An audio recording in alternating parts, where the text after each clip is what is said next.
This is the Lone Crater YouTube. We hope this video helps. In this video, I will explain how to connect an Ionos domain to WordPress. First, log into your Ionos account and find your domain's DNS settings. You will need to change the name servers to point to your WordPress hosting provider. This crucial first step directs traffic from your domain to your website server, ensuring your site can be found online. Make sure to save these changes carefully. Next, access your WordPress hosting control panel, such as cPanel or Plesk. Here, you will add your Ionos domain to your hosting account. This step tells your hosting provider that your domain should be associated with your WordPress installation. Ensure the domain is correctly linked to your website files, allowing your content to display when visitors type your domain name. After updating name servers and configuring hosting, patience is key.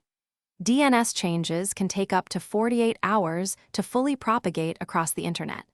You can use an online DNS checker tool to monitor this process.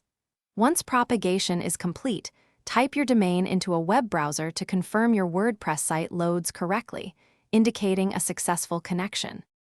Finally, secure your site by installing an SSL certificate, which encrypts data and builds trust with visitors. If your site doesn't appear correctly, try clearing your browser's cache.